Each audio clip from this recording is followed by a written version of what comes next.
There's a line to a quarry at the end of Thomas's branch. It goes for some distance along the road. Thomas was always very careful to whistle here in case anyone was coming.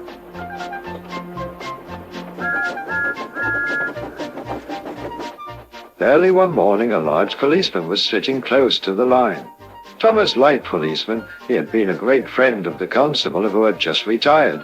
Beep, beep, he whistled. Good morning. Thomas expected that the new constable would be friendly too, but was sorry to see that he didn't look friendly at all. He was red in the face and very cross.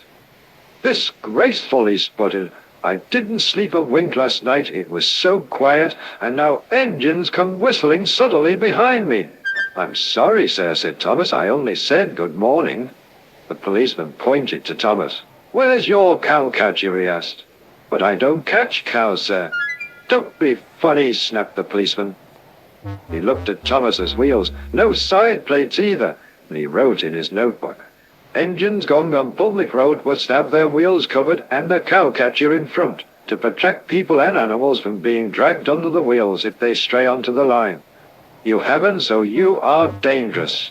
Rubbish, said Thomas's driver. We've been along here hundreds of times and never had an accident. That makes it worse, the policeman answered. He wrote regular lawbreaker in his book. Thomas puffed sadly away.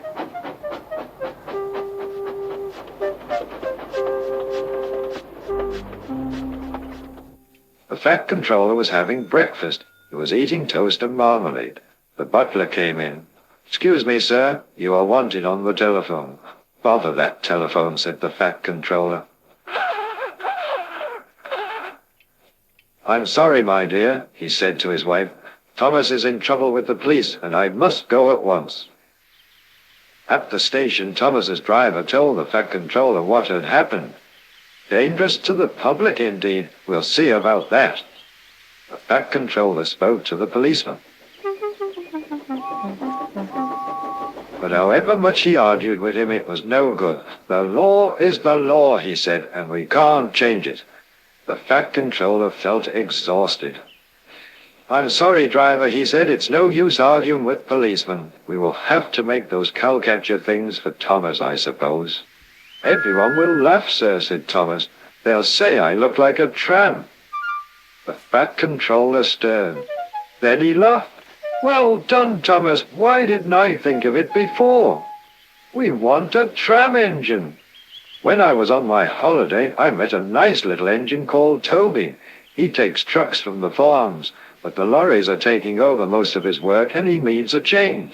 He has cowcatchers and side plates. I'll write to his controller at once.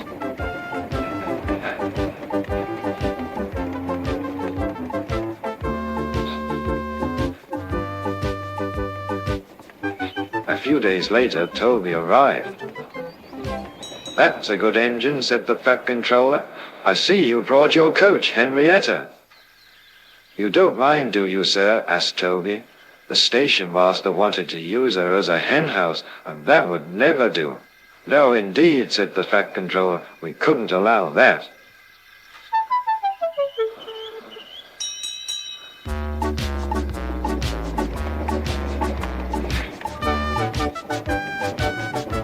Toby made the silly trucks behave even better than Thomas did.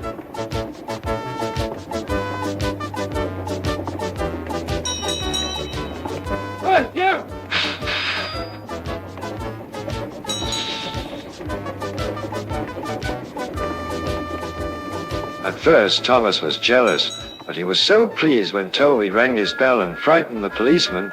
They've been firm friends ever since.